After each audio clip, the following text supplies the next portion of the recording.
Welcome. Here. The New Year's Eve arc of the Genesis series is probably going to be going down as one of my favorite arcs to read of the Genesis series so far, as compared to previous arcs of the Genesis series and of previous bigger arcs. This one serves as a conclusion and a bit of a change within the characters and in the overall story. And what I like about this arc overall is how it's so much more concentrated in telling one central narrative instead of multiple different ones. And this works so well in terms of the story's pacing, as the arc doesn't have to space out different events for different characters, but only focus on one, Toma Kamijo, and his fight against Aradia. And it's so good to see the story be so concentrated on one central narrative compared to multiple different ones, which can either be very strong or very weak. But seeing how it's well done here, I cannot complain because it is so enjoyable, and the pacing overall is so much more better compared to previous arcs where the pacing had an issue of being broken or being way too slow for certain arcs or way too fast, which usually my biggest issue with more different story arcs is how those arcs usually either feed into something or nothing in the end, which I like here. Every single storyline and plotline feeds into the central narrative, even if they aren't really a main focus, and this is what I absolutely like about this arc. It's so concentrated, and this goes double for the characters that are introduced for this arc. In terms of new characters, we only have around 3. We have Bologna Succubus, the one in the cover, Good Old Mary, and an unknown character that I'll leave until later. I was a bit worried on Bologna Succubus and Good Old Mary just because of their designs and how Kamachi is a bit infamous with how he revolves some of their stories around their features. But I'm happy to say it wasn't as bad here. I felt like their presence was a needed one instead of being a marketing ploy. And with Bologna especially, she was so good. Her interactions with Homa, the plot twist she gave to the story, and the weight she gave was so interesting. And reading the lore about her character and her background, especially as a magician, is such an interesting twist that I didn't really expect. And I love how her character gave a lot of weight to Toma.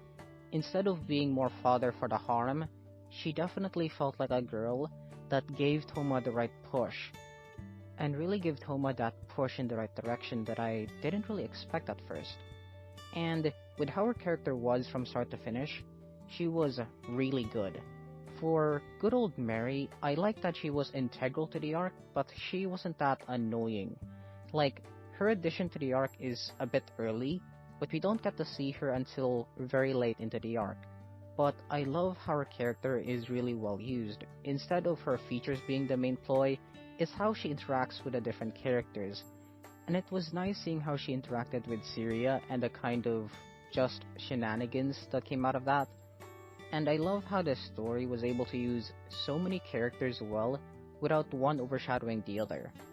In terms of the main push for this novel, it's really Toma versus Aradia, and everything feeds into that so well. From the main storyline, the subplots, the main villain, the new characters, and even the main character himself is so interconnected in this arc that by the end, everything is wrapped up. There isn't really any loose ends.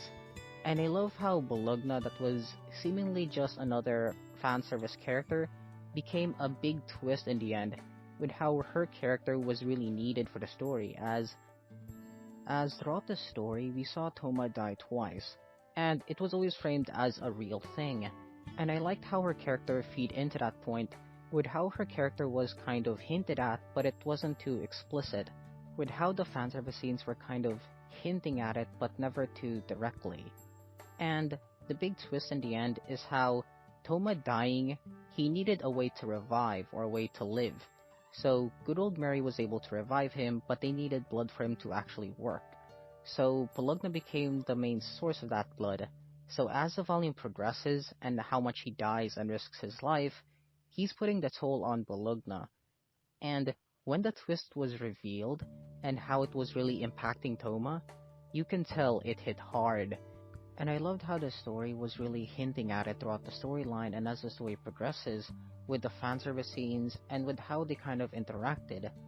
And seeing how this kind of impacted some of her fights with Aradia throughout the volume, it speaks volumes for how capable she is.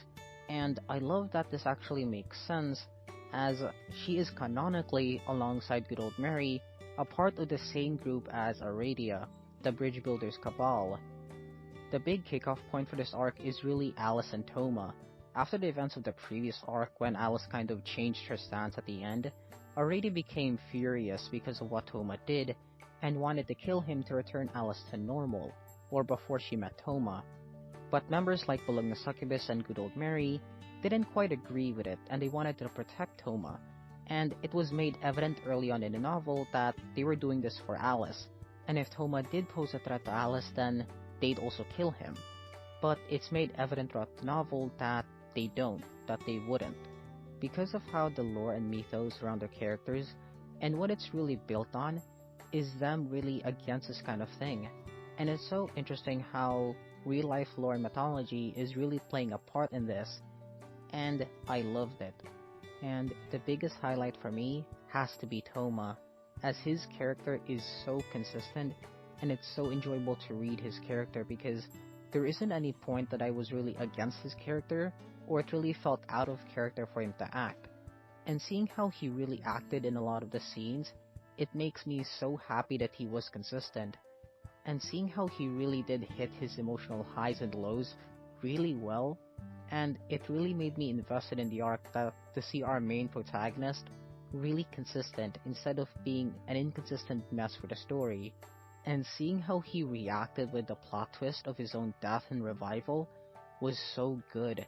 And seeing how his character culminated in the finale against Aradia was really satisfying in the end. The Bridge Builder Cabal itself is a cabal of magicians that are around Aradia's level of power, but it's stated that they can be around the same level as a magic god or greater, putting them on the same level as Aradia and Anna.